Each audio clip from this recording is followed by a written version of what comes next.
poluição sonora também é um problema urbano.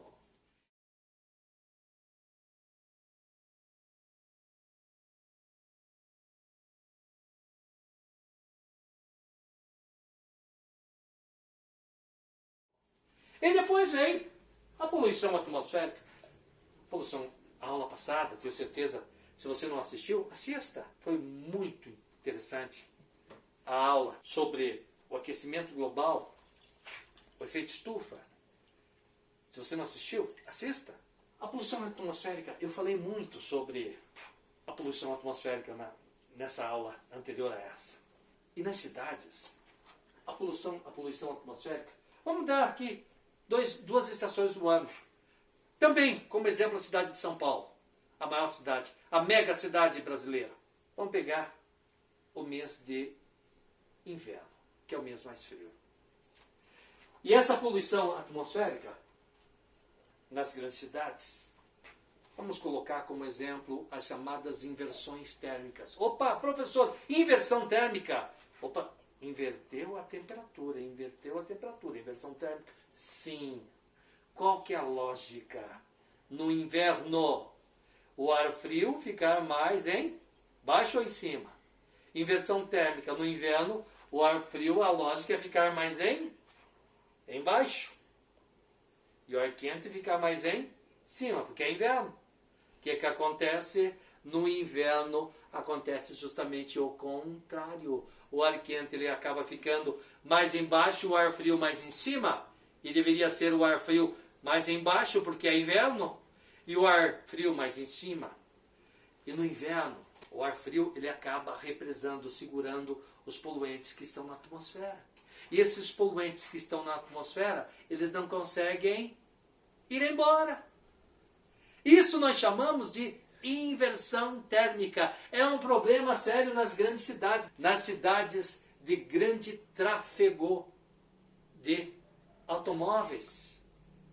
É normal. Nas cidades onde é grande a queima de combustíveis fósseis, onde e mais acabam indo para a atmosfera o CO2, o gás carbônico.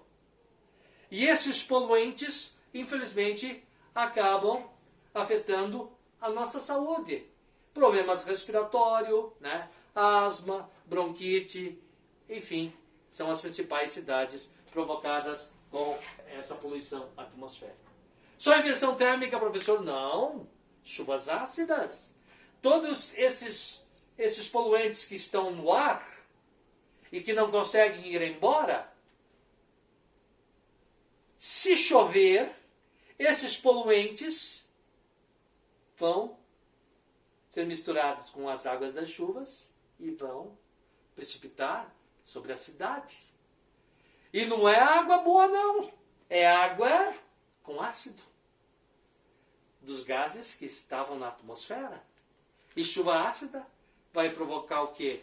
Vai provocar, além de problemas para a nossa saúde, vai acabar corroendo o telhado, o monumento, o carro, porque é ácido sendo despejado principalmente sobre áreas de metal.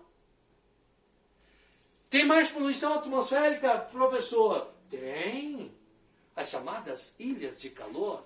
Acontece nas grandes cidades? Sim. O que são ilhas de calor? Novamente, vamos colocar o exemplo de São Paulo. Pegue São Paulo, não tanto as áreas periféricas, mas as áreas mais centrais. O que não é asfalto é concreto, é telhado. E aí, raios UV chegando sobre essas áreas impermeabilizadas. Esses raios chegam no asfalto, no concreto. Esses raios ultravioletas chegam e são refletidos de volta, agora como raios ultravioletas. O que vai acontecer, professor? Nessas áreas impermeabilizadas vai acontecer que será muito mais calor. E as cidades carentes de áreas verdes, porque as áreas verdes até equilibrariam, né, esse calor excessivo, né? deixariam mais úmido, né, essas áreas. As cidades carentes de áreas verdes, infelizmente as ilhas de calor são sim problemas urbanos e sim um outro exemplo de poluição atmosférica. Depois, esse é um problema sério, a marginalização, a violência, a criminalidade. Tem a ver com a macrocefalia, claro. Você lembra que eu falei? O migrante chegou, não conseguiu emprego, moradia precária, favela, cortiço.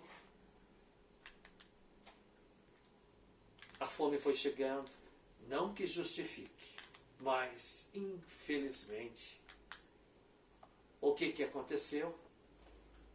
Muitas pessoas partiram para a delinquência. Foram assaltar, foram traficar, foram para o mundo da delinquência, para poder sobreviver. Justifica? Não, não justifica coisa nenhuma.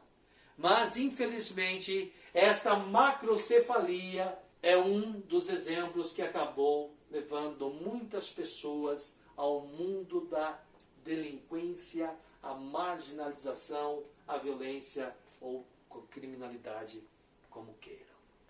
Depois vem, olha aqui, ó, como eu disse, que qualificação, aquela pessoa lá do meio rural, trabalhando de forma braçal, veio para a cidade, que qualificação. A cidade, gente, não é mais setor primário, é setor secundário, terciário e o quaternário, que é o tecnológico, né?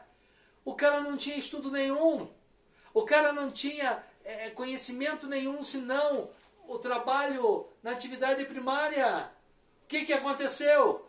Macrocefalia, aumento do desemprego. Já tinha pessoas qualificadas na cidade desempregadas, agora chegou pessoas sem qualificação nenhuma. O que foram fazer? Subemprego.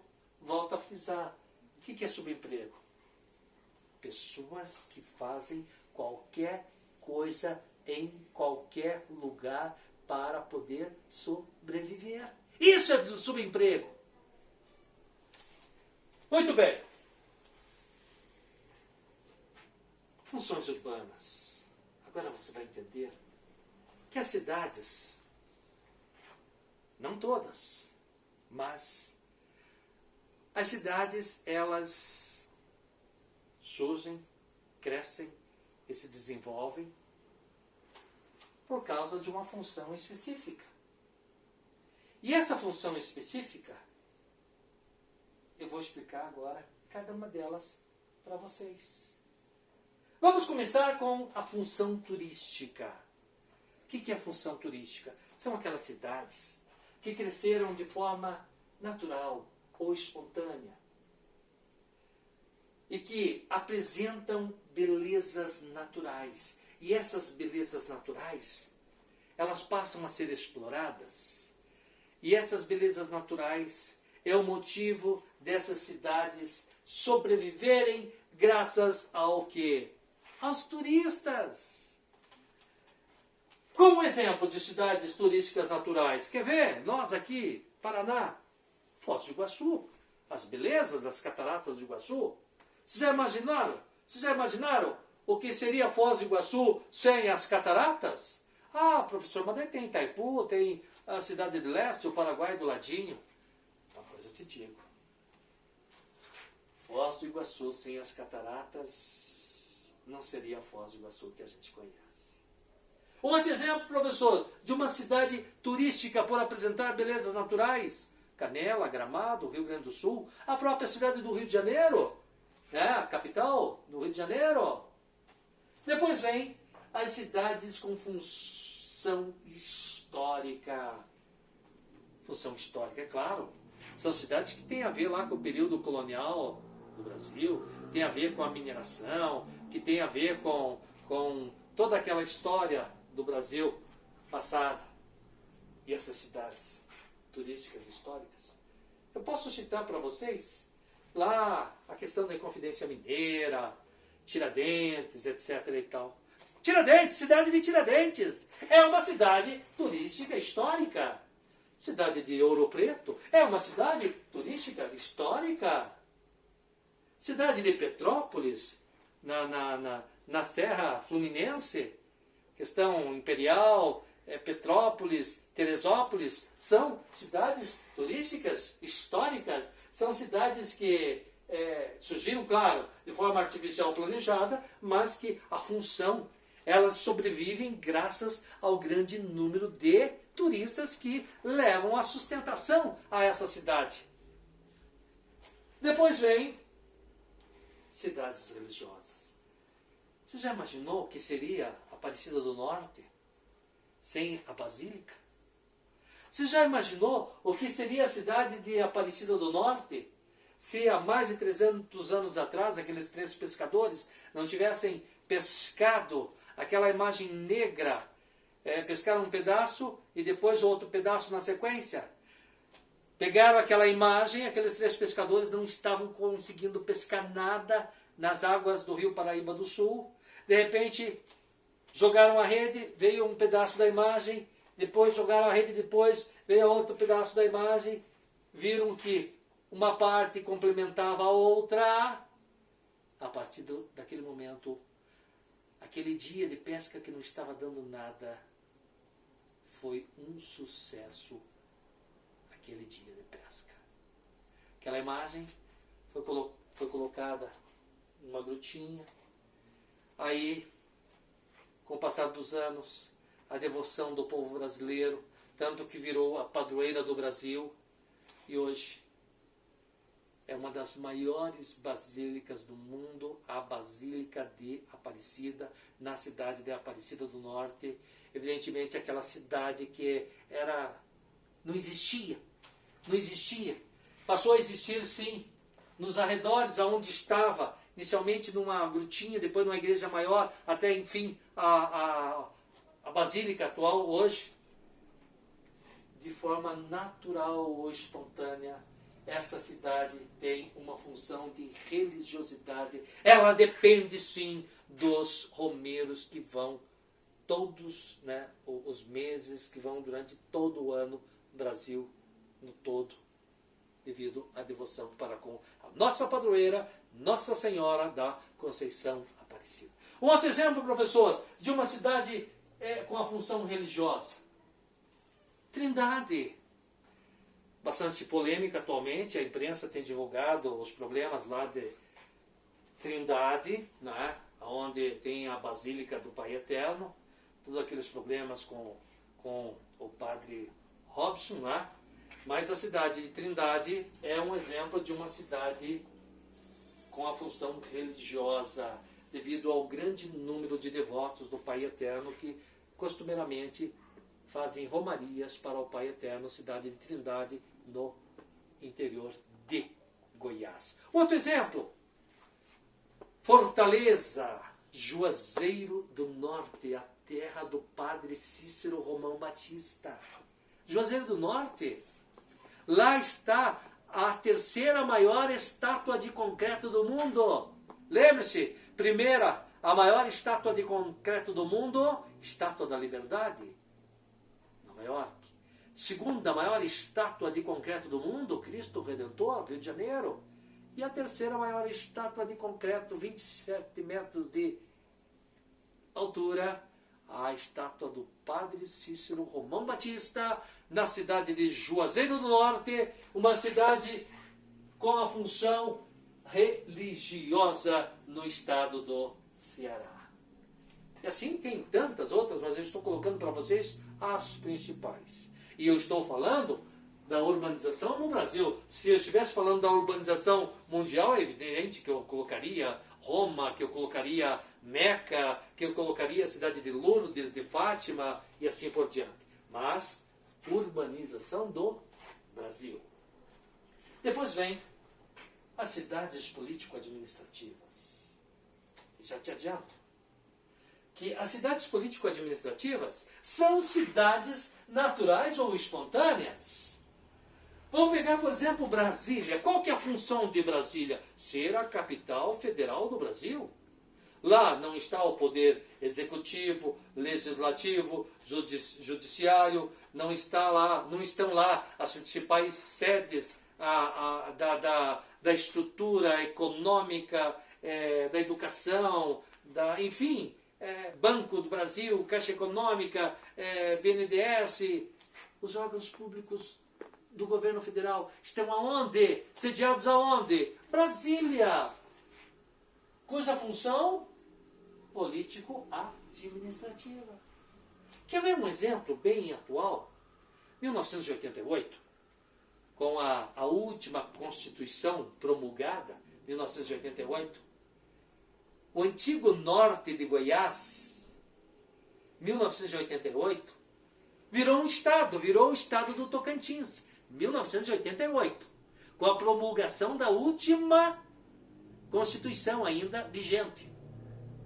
E em 1988, com a criação do novo estado do Tocantins, da parte norte do antigo estado de Goiás, o Goiás ficou só com a parte do sul. A parte norte virou Tocantins. E agora, qual seria a capital do novo estado do Tocantins? Não tinha cidade nenhuma planejada. Pegaram uma cidade natural ou espontânea, que durante 2 anos, essa cidade natural ou espontânea ficou como capital do novo estado, a cidade de Araguaína. Porque em 2 anos foi construído a cidade de Palmas, uma cidade construída de forma artificial, planejada para ser a capital político-administrativa do estado de Tocantins ou do Tocantins. Um detalhe, diferente da como eu contei ao caso de Brasília, inicialmente era para ter 500, hoje tem 6 milhões, 3 milhões. Goiás, que era para ter 50, hoje tem 1,5 milhão. Palmas, né, construída de 88 a 91, Palmas, a ideia do planejamento prévio dela é para que ela tenha até 1 milhão de habitantes. Atualmente, já se passaram 3 décadas, atualmente Palmas está com 250 mil habitantes. Mas é uma cidade ainda que tem muito para crescer, porque ela foi bem estruturada, foi bem planejada. Depois vem as cidades industriais, as cidades que têm a função da indústria, se desenvolveram como indústria. São cidades que sobrevivem basicamente do grande número de indústrias que estão ali alocadas. Quer ver um exemplo? São Bernardo do Campo, Santo André, São Caetano, no estado de São Paulo, no chamado ABCD paulista. Camaçari, na Bahia, um grande polo petroquímico. São cidades cuja função principal é a indústria. Depois, portuárias. Vou colocar para vocês os 2 principais portos do Brasil. No litoral paulista, Santos, o maior. Aqui no sul, Paranaguá. Não é o maior, porque Santos é o maior, mas Paranaguá, no Paraná, é o maior porto do Brasil em exportação. É o nosso porto de Paranaguá. E tanto a cidade de Paranaguá como a cidade de Santos. Mas professor, mas Santos tem praia. Paranaguá é uma cidade histórica. Mas a função principal é que tanto Paranaguá quanto Santos, a função principal, essas 2 cidades, como outras, evidentemente, no Brasil, essas 2 cidades, elas sobrevivem principalmente pelo fato de serem cidades portuárias. E as cidades comerciais? Mas professor, uma cidade comercial, toda cidade tem comércio? Entendo o que você está colocando, que toda cidade tem comércio. Mas tem aquelas cidades que sobressaem no comércio, na prestação de serviço. Quer ver? Maringá, no Paraná, é uma cidade... Maringá, no Paraná, uma cidade artificial, planejada. Se você não conhece Maringá, conheça. Que beleza de cidade, arborizada, uma cidade muito bonita, também pudera, né? Arquitetos, engenheiros, né? Urbanistas, tinha que ser uma cidade bonita. E Paranaguá é um exemplo de ser uma cidade comercial e de prestação de serviço. Mais exemplos, Ribeirão Preto, no interior de São Paulo. Mais exemplo, lá na Paraíba, Feira de Santana, uma cidade altamente comercial e prestadora de serviços, cuja função é comercial ou prestadora de serviço. Depois vem as cidades tecnológicas. Professor, o Brasil tem cidades tecnológicas, igual lá o Vale do Silício, nos Estados Unidos. Aqui a gente não tem Vale do Silício, mas aqui nós temos cidades tecnológicas. Quer ver eu te dar um exemplo? Campinas, no interior de São Paulo. Onde fica a Unicamp? A Unicamp fica em Campinas. Imagine, essa universidade, né, vem se desenvolvendo em todos os setores da medicina, da eletroeletrônica, da engenharia. Então puderam, né? Campinas só pode ser o quê? Um tecnopolo? Campinas é uma cidade cuja função é tecnológica. Tem mais exemplos, professor? Temos vários. Eu vou dar mais 2 exemplos. Interior de São Paulo, também. Interior de São Paulo, São José dos Campos, não é lá que está o Instituto Tecnológico da Aeronáutica, o ITA? São José dos Campos é um exemplo de uma cidade cuja função é tecnológica. Outro exemplo agora no interior das Minas Gerais, Santa Rita do Sapucaí. Nossa, professor, nunca vi falar dessa cidadezinha. É uma cidadezinha? É uma cidadezinha, mas nós temos centenas de empresas do mundo afora que acabaram indo para Santa Rita do Sapucaí.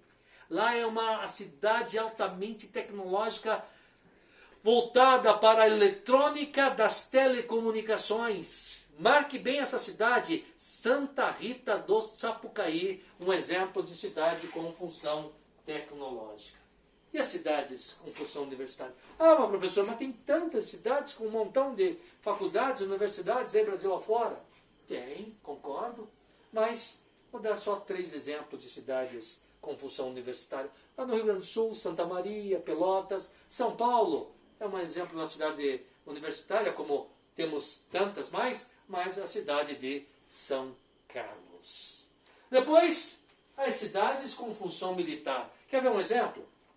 Rio de Janeiro. Se deixa o estado de São Paulo, daí já vem na sequência, cidade de Resende. Há décadas nós temos lá a Academia Militar das Agulhas Negras. E essa academia, a chamada AMAN, ela forma oficiais do Exército Brasileiro. E a cidade de Resende era uma coisinha de nada. E devido a essa academia, a AMAN, de repente foi hotel, restaurante, posto de combustível e tal. De repente, hoje, Resende está entre as 10 maiores cidades do estado do Rio de Janeiro. Qual a função principal da cidade de Resende? Por que ela cresceu? Por que ela prosperou? Graças à AMAN, Academia Militar das Agulhas Negras, está na cidade. Então essas são, portanto, as principais funções urbanas das nossas cidades. Depois, claro, precisamos encontrar soluções. Não adianta eu colocar lá só os problemas urbanos, os motivos da urbanização, os problemas. Agora a gente tem que achar as soluções para resolver esses problemas urbanos. Ou vamos deixar que os problemas continuem aumentando? Claro que não! Vem para cá! Vamos achar essas soluções? E sempre cai nos vestibulares. Soluções urbanas. Olha só. Investir em educação ambiental. O que é investir em educação ambiental? Quem que tem que fazer isso? Principalmente é o setor público. Sim. O setor público tem que conscientizar as pessoas na educação ambiental. Não adianta o setor público lá fazer a praça bonita, né, o parque bonito, e as pessoas irem lá, jogar lixo, né, quebrar árvore, jogar pedra no animal. Não adianta nada. O setor público tem que investir em educação ambiental. Não adianta você fazer um piquenique lá no parque tal, lá na lagoa tal, fazer o piquenique, daí jogar a garrafa PET no lago, no rio, o plástico no lago, no rio. Não adianta nada disso. Se eu fizer a minha parte, você fizer a sua, com certeza as cidades terão dias melhores. Faça isso, você estará colaborando. Depois, olha só, manejar os resíduos sólidos. O que é isso? A aula passada que eu falei do efeito estufa, eu coloquei muito sobre a reciclagem. Pessoal, aqui está um problema. Um dos maiores problemas do desenvolvimento contemporâneo, né? Das grandes cidades, que é o quê? Lixo. Nós não estamos vivendo um capitalismo selvagem de consumismo. Consumir, consumir, consumir, consumir. E esse consumo exagerado, o que provoca? Resíduos. E esses resíduos vão para onde? Deveriam ir para o aterro sanitário, para o lixão, dentro das normas de saneamento, né? As normas que regem, né, essa questão. Mas, infelizmente, esse manejar os resíduos sólidos não são todas as cidades que fazem. Quer ver um exemplo? A cidade de Curitiba. Por isso que Curitiba vem se destacando não somente em nível Brasil, mas em nível mundial. Porque Curitiba foi a primeira cidade brasileira. Tinha até uma musiquinha assim, ó. Lixo que não é lixo, não vai pro lixo. Separe. Sim! Assim é o vidro, assim é o plástico, assim é o papelão, assim é o metal. Porque lixo que não é lixo não deve ir pro lixo. Separe! É menos árvore, é menos destruição no meio ambiente para você ter a matéria-prima para novamente produzir. Manejar os resíduos sólidos, com certeza, é uma solução para que as cidades não fiquem tão poluídas. Olha o caso de São Paulo, pegue lá, o Rio Tietê, o Rio Pinheiros. Dois rios que estão totalmente assoreados. O que é assoreamento? É a diminuição da profundidade do rio. Por que o Rio Pinheiros e o Rio Tietê estão com a sua profundidade diminuída?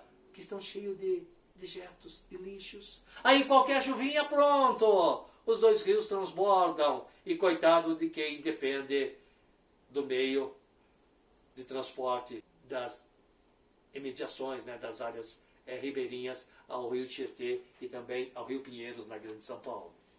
Depois, olha só, vamos colocar aqui, ó, saneamento integrado à moradia, e vamos colocar também medidas adequadas de moradia. Vamos associar esses dois.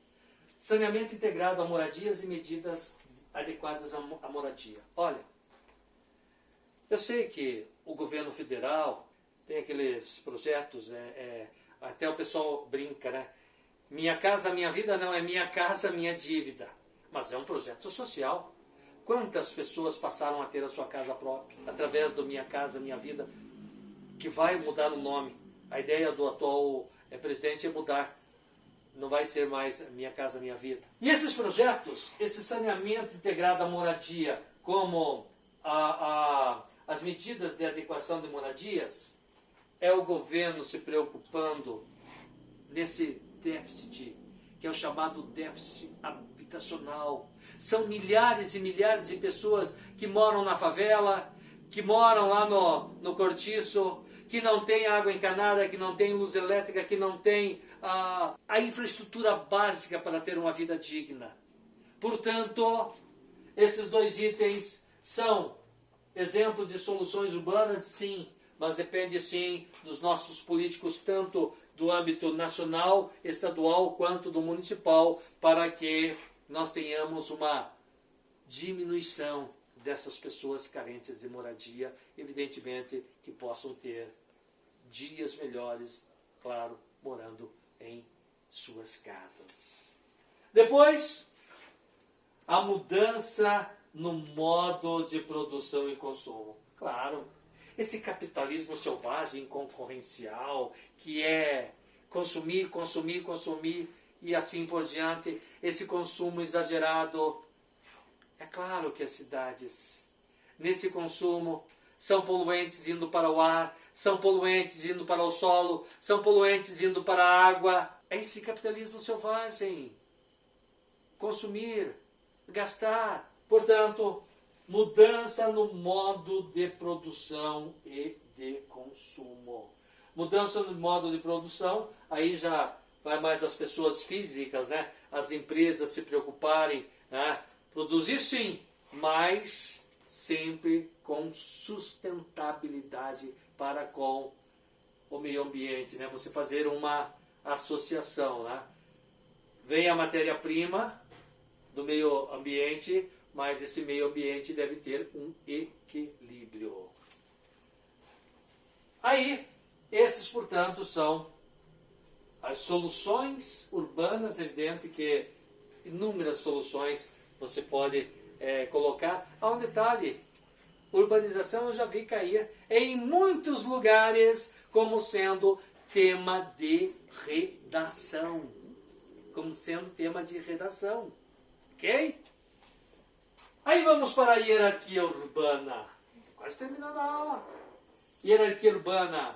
Quando se fala hierarquia, a hierarquia, ela, aqui eu posso associar à vida militar. A vida militar não tem uma subordinação? Não tem uma hierarquia? Tem. Começando lá do soldadinho raso, o cabo, aí vem o sargento, o tenente, o capitão, o major, o coronel, o general. É uma hierarquia, né? Um acaba sendo subordinado ao outro. Um acaba comandando o outro. E na urbanização, nós temos o que chamamos de hierarquia urbana. Mas para você entender o que é hierarquia urbana, eu começo te explicando o que é conurbação. Conurbação é uma combinação de com N, né? Com, urbe e ação. Com, de conjunto. Um conjunto de cidades que cresceram. A cidade A cresceu e chegou onde está a cidade B. A cidade B cresceu e chegou onde está a cidade C. E assim sucessivamente. Conurbação, aonde com de conjunto, urbe. Pessoal, urbe vem do latim. E urbe quer dizer cidade. E, olha só, eu falei com de conjunto, urbe, do latim. Urbe, que quer dizer cidade, e ação das cidades, essa urbanização, esse crescimento urbano. Portanto, nesse conjunto, nessa ação, nesse crescimento das cidades, ocorre um crescimento de forma horizontal. A união de várias cidades. Você sai de uma cidade, passa a rua, você já está na outra cidade, e assim sucessivamente. Portanto, conurbação. Depois vem o que é metrópole. Metros vem do grego. E metros quer dizer mãe. Polis quer dizer cidade. Obviamente, metros com polis, unindo metrópole, cidade, mãe. Por exemplo, vamos pegar a cidade mãe, São Paulo. Então, professor, você falou tanto de São Paulo? Sim. Sabe por que eu falei tanto de São Paulo? Porque São Paulo é a única mega cidade do Brasil. O que é ser mega cidade? Ser mega cidade. Mega cidade é um termo que se usa quantitativamente. É toda a cidade que tem mais de 10 milhões de habitantes. Eu não estou falando aqui da cidade estruturada, coisa e tal. Tem mais de 10 milhões de habitantes? É mega cidade. Professor, e qual que é a cidade que tem mais de 10 milhões de habitantes no Brasil? Uma só. São Paulo. A única mega cidade do Brasil. Única metrópole global. O que é metrópole global? Metrópole global é aquela cidade que ela influencia todas as cidades do Brasil. Eu não falei que o Brasil tem 5.570 cidades? Portanto, São Paulo influencia 5.569 outras cidades. É a general que comanda os coronéis, os capitães, os sargentos, os tenentes, os soldadinhos, os cabos. Ok? Então a general brasileira no setor urbano é quem? São Paulo, a única megacidade brasileira, a única metrópole global brasileira. Professor, já que você está falando metrópole global, me dê mais alguns exemplos de metrópoles globais. Metrópoles que, além de influenciar os seus países, influenciam também o mundo. Fácil. Nova York, Paris, Tóquio, Pequim. São exemplos de cidades globais. E adianto, são todas cidades chamadas de megacidades. Todas têm mais de 10 milhões de habitantes. Aí, evidentemente que se São Paulo é a única metrópole global, eu posso dizer que também São Paulo é uma grande metrópole nacional. Porque a influência que ela tem no Brasil no todo, então é uma grande metrópole nacional. Porque Rio de Janeiro é uma metrópole nacional também. São Paulo e Rio são duas metrópoles que influenciam todas as demais cidades brasileiras. Aí vem as chamadas metrópoles regionais. Aquelas metrópoles que elas acabam tendo uma influência mais na sua região, mais no seu estado. Tá? Bom, vamos pegar o exemplo das metrópoles. Olha, tirando São Paulo, que é metrópole global, e Rio de Janeiro, que é metrópole nacional, nós temos mais 13 metrópoles no Brasil. 3 foram promovidas este ano. 3 viraram metrópole este ano. Quer ver? As 3 que foram promovidas? Campinas virou metrópole, Florianópolis virou metrópole e a capital do Espírito Santo, a cidade de Vitória, também virou metrópole. Agora, pega a região sul. Cada um dos 3 estados tem uma metrópole. Rio Grande do Sul, Porto Alegre, metrópole de Porto Alegre. Florianópolis, recentemente, virou metrópole. E no Paraná, Curitiba. Na região sudeste, além das 2 nacionais e uma que é global, São Paulo, Belo Horizonte é metrópole. E que também recentemente foi promovida, a de Vitória. Pega no Nordeste, lá tem Fortaleza, lá tem Recife, lá tem Salvador. Pegue no Norte, Manaus e Belém, capital do Pará. Pegue no Centro-Oeste, Goiânia e Brasília. Portanto, são 15 as metrópoles brasileiras. Agora você vem, numa hierarquia com menos subordinação. Aí vem na sequência, vem os chamados centros regionais, capitais regionais, ou seja, cidades que apresentam uma menor influência para com as outras, ou vão dependendo sempre da hierarquia maior, que são os centros regionais, os capitais regionais, e daí, claro, as cidades locais. Eu vi cair no vestibular ano passado, falando das megalópolis. O que são megalópolis? Mega quer dizer grande. Poli, cidade, grande cidade. Mas eu vou definir para você o que são megalópolis de fato. Aqui é a origem da palavra. Megalópole é o encontro de 2 ou mais metrópoles. É a conurbação. É você sair de uma região metropolitana e chegar noutra região metropolitana com dezenas e dezenas de quilômetros, passando de 100 quilômetros, e tudo cidade, cidade, cidade, cidade. Uma metrópole sendo unida a outra. Há décadas atrás, achava-se que nós teríamos a primeira megalópole brasileira no eixo Rio-São Paulo. São Paulo cresceria tanto, tanto, tanto, como cresceu. É a maior metrópole do Brasil. Sabe quantas cidades estão conurbadas na Grande São Paulo? 39 cidades formam a maior região metropolitana do Brasil, a região metropolitana de São Paulo. Rio de Janeiro.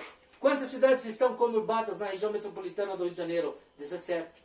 Mas você sai da metrópole de São Paulo, com destino à metrópole do Rio de Janeiro, no Vale do Paraíba, ali, tem grandes cidades, mas você não vai ter uma área contínua de cidade, cidade, cidade, cidade, cidade, até chegar na metrópole do Rio de Janeiro. Portanto, está errado dizer que o Brasil tem a megalópole Rio-São Paulo, porque megalópole é o encontro de 2 ou mais metrópoles. Como Campinas recentemente foi promovida a condição de metrópole, a ideia que se tem que daqui a alguns anos, algumas décadas, você saindo da grande São Paulo, com destino à grande Campinas, não está muito longe de nós termos na região de Campinas, São Paulo, a primeira megalópole do Brasil. Mas, professor, e o mundo tem grandes megalópolis? Tem. Olha aqui, ó, deixa eu colocar uma das maiores. Boston, metrópole de Boston, passando pela metrópole de Nova York, da Filadélfia, até chegar em Washington. 4 metrópoles juntas formam o maior conglomerado urbano do mundo, a megalópole de Boston. Aí tem megalópole lá em Tóquio, na região de Osaka, Tóquio, tem na Alemanha, na região de Bonn e assim por diante. Mas, como o assunto é urbanização do Brasil, vamos ficar em urbanização do Brasil. Tenho certeza que você aprendeu muito sobre a urbanização do Brasil, onde eu procurei envolver um pouquinho de história, um pouquinho de sociologia e, evidentemente, valorizando a minha disciplina, que é a geografia, passando todas essas informações para o lado geográfico.